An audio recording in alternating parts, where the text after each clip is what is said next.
J'ai décidé de partir jouer en MLS dans l'équipe de l'Inter Miami de mon ami David Beckham. We go to Miami, la la la la la. We go to Miami, la la la la la.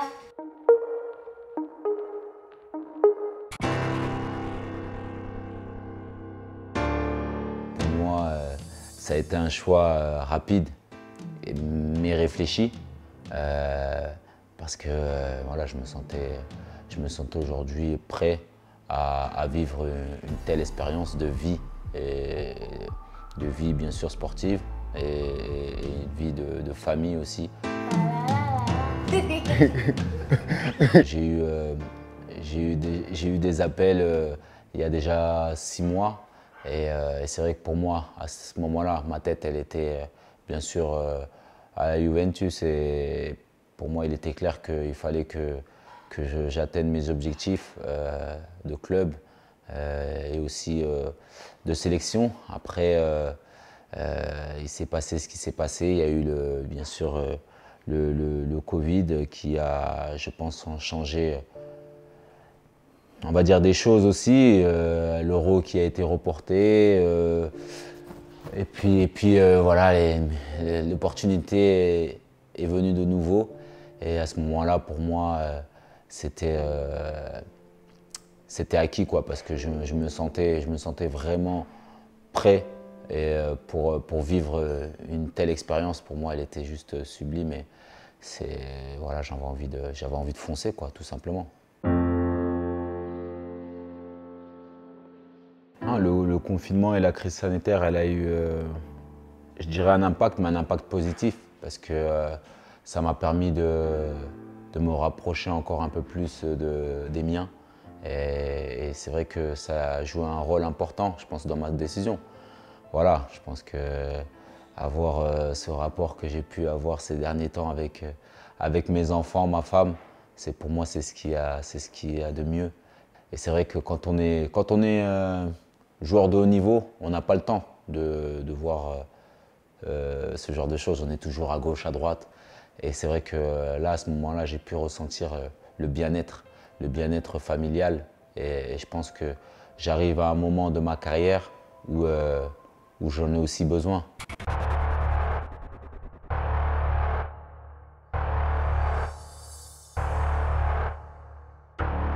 Ma carrière, elle est longue. Ma carrière est longue. C'est vrai, elle n'est pas finie, loin de là. Mais c'est vrai qu'en Europe, je pense avoir fait ce qu'il fallait. Honnêtement, si je fais un retour en arrière, j'aurais jamais pensé honnêtement atteindre le niveau que j'ai pu atteindre durant toutes ces années, côtoyer tous ces grands clubs, ces grands joueurs. Ouais, je peux le dire aujourd'hui, moi aussi devenir voilà, le joueur que je suis aujourd'hui et un homme épanoui. Je ne voulais pas faire, je dirais pas la saison de trop, mais surtout, comme on dit, partir grandi. Je voulais partir grandi. Et je pense que je pars de l'Europe, on va dire, je pars grandi. Je pars grandi de toutes ces expériences de vie sportive, mais aussi de vie de famille, tout simplement. Et pour moi, le chemin, il ne s'arrête pas là, il continue. C'était mon destin, on va dire. Voilà, je le prends comme ça, c'est mon destin. Je te dis la vérité, j'en avais rêvé quand j'étais petit de me dire pourquoi pas voilà, faire la Coupe du Monde, jouer l'Euro, jouer dans les plus grands stades au monde. Et voilà, j'ai tout fait. C'est beau. C'est beau.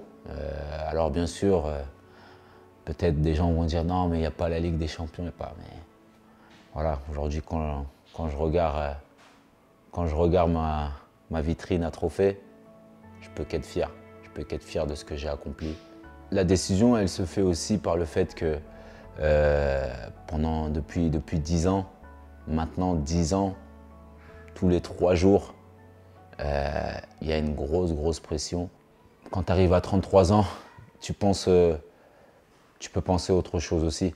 Je suis un compétiteur, je continuerai à être un compétiteur.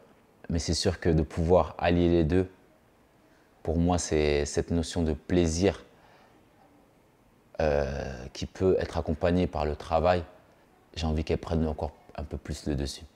Quand tu as bien fait les choses, ben, tu n'as pas forcément envie de finir de la mauvaise des manières. Je vais en MLS, donc je vais pas en vacances, loin de là. Je vais parce que je continue à être un compétiteur, comme je l'ai dit, et pour moi, c'est encore un autre défi. Je serai attendu, je le sais, et je vais continuer justement à donner le meilleur de moi-même, comme je l'ai toujours fait durant ma carrière. Mais c'est sûr que j'ai envie, bien sûr, à travers cette nouvelle culture que je vais découvrir, avoir cette notion de plaisir qui sera là, on ne va pas se le cacher. Et c'est ça qui me donne vraiment envie de découvrir et qui me permet d'être enthousiaste sur le fait que je vais prendre du plaisir.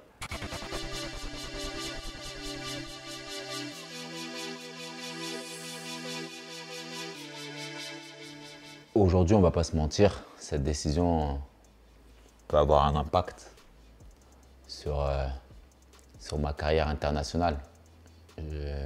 J'en ai discuté bien sûr avec le sélectionneur, sans rentrer dans les détails. Je suis prêt à tout entendre à ce niveau-là, j'ai pas de problème. Mais voilà, l'équipe de France et le sélectionneur, il le sait, qui pourra toujours compter sur moi s'il en a besoin. Ça reste quelque chose de particulier. C'est ma vie, honnêtement. L'équipe de France, c'est tout. Avant club, j'ai toujours pensé équipe de France. Voilà, moi on m'a souvent donné des surnoms. Okay. Voilà, on m'a souvent dit que j'étais un soldat, mais je le dis aujourd'hui.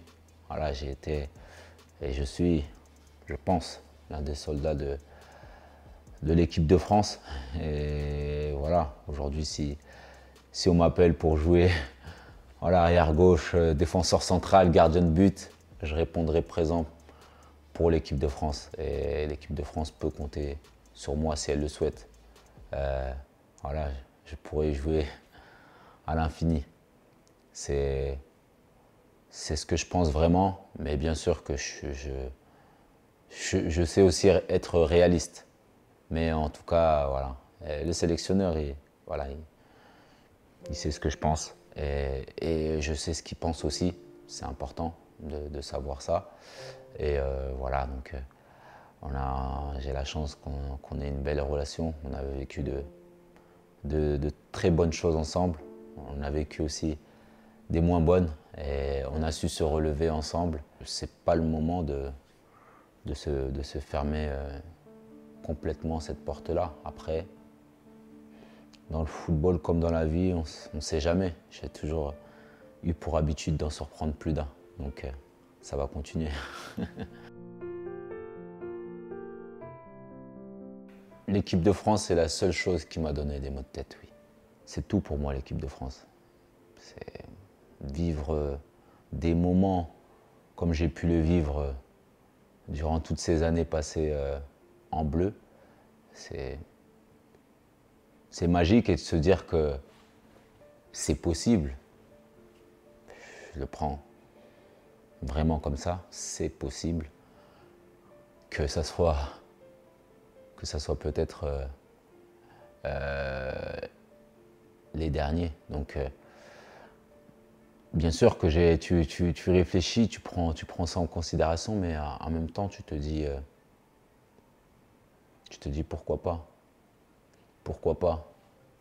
Comme je l'ai dit, voilà, je suis capable d'en surprendre plus d'un. Alors, ça peut faire jaser, mais j'ai fait que ça dans ma carrière, faire jaser. Après tout, ça va continuer, il n'y a pas de problème.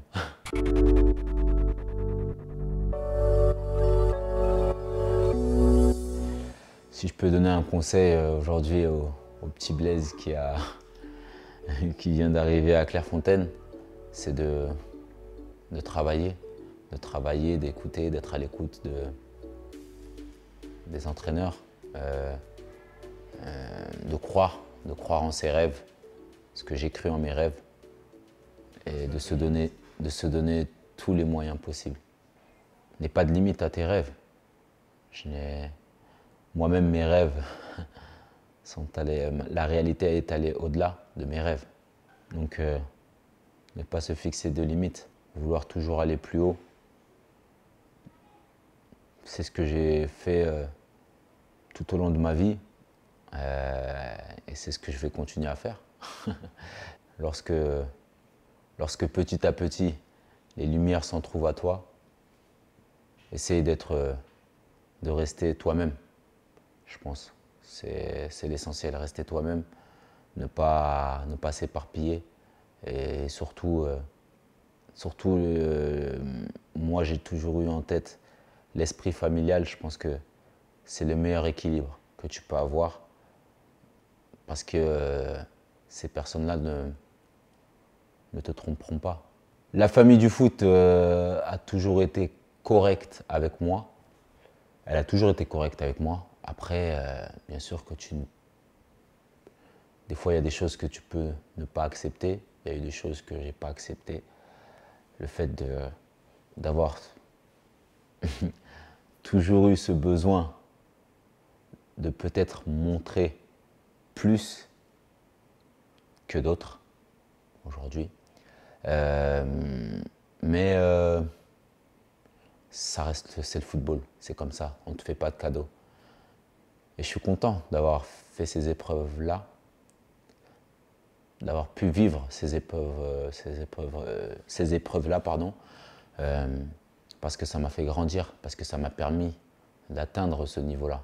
Je pense que si on ne m'avait pas mis justement dos au mur parfois, mais je ne pense pas que j'aurais atteint ce niveau-là. Ça m'a permis de me surpasser. L'exemple que je peux donner à mes enfants, le chemin que je peux leur dire de suivre, même si c'est pas forcément parfait, parce que personne n'est parfait, mais voilà, c'est de mériter les choses. On n'a rien sans rien dans la vie.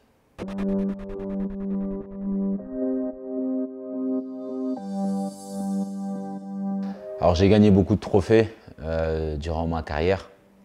Si je dois en retenir 3, je dirais en numéro 3 bien sûr le Scudetto. Parce que venir en Italie dans un autre championnat, dans un club comme la Juve, qui pour moi est l'un des plus grands clubs au monde, et voilà, le gagner première année où j'arrive au club, c'était juste magnifique. Et en numéro 2, bien sûr, mon premier titre avec le Paris Saint-Germain, parce que voilà, Paris Saint-Germain, c'est mon club de cœur. J'avais réalisé bien sûr ce rêve de gosse de pouvoir être au Parc des Princes, jouer devant ma famille, mes amis, et gagner ce trophée, c'était juste exceptionnel. Et puis l'apothéose, voilà, gagner la Coupe du Monde. Même dans mes plus beaux rêves, j'avais jamais imaginé gagner le mondial. Et j'arrive pas encore à le réaliser. Parce qu'honnêtement, je l'ai jamais rêvé en fait. Tu te dis, bon, être en équipe de France, c'est un rêve. Participer à une compétition, c'est encore un autre rêve. Mais gagner, non, je ne l'avais pas. Il y a des moments, ça m'arrive de la porter, de la faire porter à mon fils. Voilà, c'est un moment qui restera gravé, mais j'ai même pas de mots en fait pour signifier ce que vaut ce mondial. Il y a encore un peu de place pour aller en chercher d'autres. Ça va arriver ici bientôt. MLS.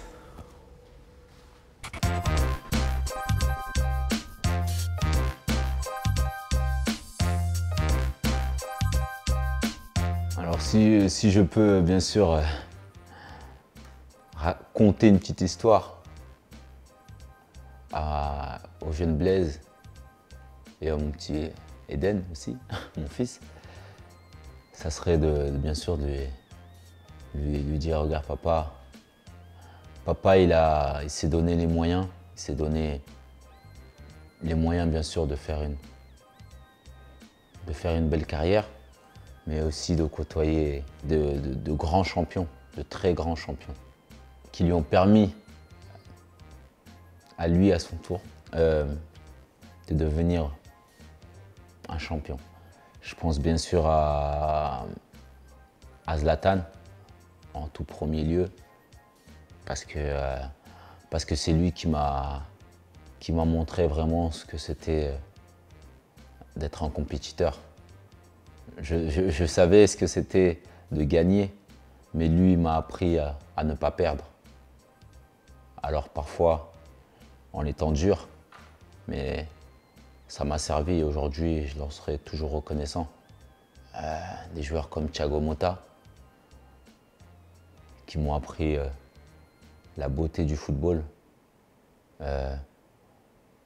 par le travail, par sa gentillesse, mais aussi par son sens du jeu, sa culture du jeu, sa science tactique. Voilà, et après, même si c'était pas longtemps, un joueur comme David Beckham, avec toute l'aura qu'il a pu avoir durant sa carrière, quand je l'ai vu arriver, ben moi aussi je le voyais avec des yeux qui brillaient, mais sa simplicité, le fait d'être humble. C'est une personne avec qui on a pu partager des moments à part, sur lesquels j'aurais jamais cru partager. Des barbecues avec Mathieu Bodmer, Sylvain Armand, voilà, Mamad. C'était... ça faisait partie de mes meilleurs moments, ça. J'oublie pas Pat Evra, qui m'a beaucoup aidé en équipe de France, qui m'a montré cet esprit de leadership que j'ai pu transmettre par la suite en équipe de France. Gigi, grand Gigi Buffon, la légende, on connaît tous la légende que c'est. Et j'ai découvert un grand homme, si ce n'est le plus grand. C'est assez incroyable, la personne qu'il est. Je connaissais le footballeur, mais je ne connaissais pas l'homme. Et bien sûr, on ne peut pas oublier la légende vivante qui est Cristiano Ronaldo. J'ai découvert avec lui ce que c'était, même si je l'avais déjà un peu en moi, ce que c'était la perfection dans le travail. C'est ça qui était important. Moi, j'avais déjà le travail, la perfection, elle est loin encore de ce niveau-là. Mais Cristiano m'a bluffé. Voilà, m'a bluffé tout simplement.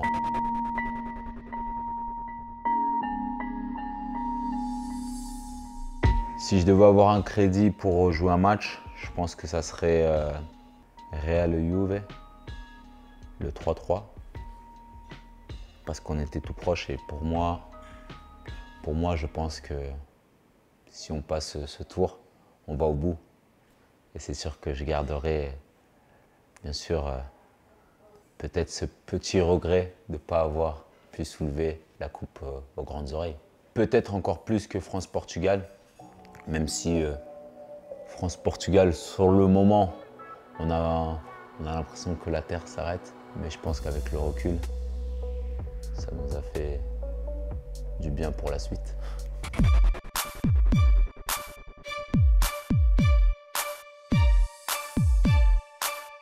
C'est pas facile de quitter un club comme la Juventus de Turin, qui est pour moi l'un des plus grands clubs au monde. Et c'est vrai que ce que j'ai vécu ici, c'est une expérience extraordinaire. Côtoyer les meilleurs joueurs au monde, pour moi, à leur poste. Et surtout, découvrir une société énorme, avec des grandes valeurs. Un super président, honnêtement, très droit et pour qui j'ai énormément de respect. C'est un club à part. Je m'en souviens du premier jour où je suis arrivé. On m'a fait voir la salle des trophées, j'avais les yeux qui brillaient, quoi. C'était incroyable. Et voilà, ça m'a tout de suite montré où j'avais mis les pieds, quoi. Je garderai vraiment de très très bons souvenirs. Et c'est sûr que pour moi, c'est pas facile de quitter un tel club. Mais honnêtement, je tenais quand même à leur dire merci du fond du cœur de m'avoir donné cette opportunité-là. Quand j'étais petit, à 13 ans, j'aurais jamais pensé jouer dans un tel club. Je serai toujours derrière eux et ça restera l'une de mes familles, oui.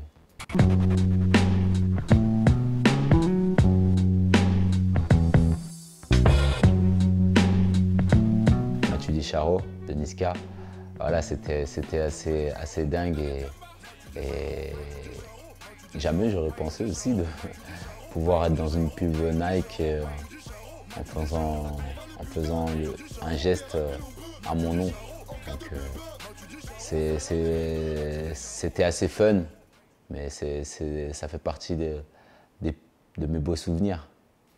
Je pense que ce moment-là, cette pub était bien sûr assez fun, mais d'un autre côté, elle m'a fait prendre conscience de certaines choses, notamment d'être investi auprès des jeunes, de se dire que aujourd'hui, mes paroles peuvent avoir un impact sur les plus jeunes, sur la société d'aujourd'hui, la jeunesse d'aujourd'hui surtout.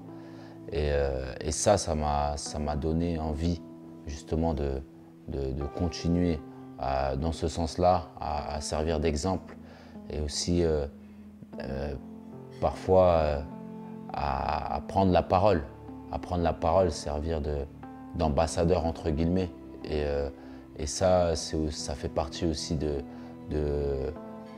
ma carrière, de ma vie aussi future, de continuer à montrer la voie.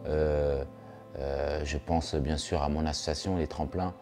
Voilà, je pense que les enfants, pour moi, ça a une grande importance et on le voit dans tout ce que je peux entreprendre, justement, et je vais continuer dans ce sens-là.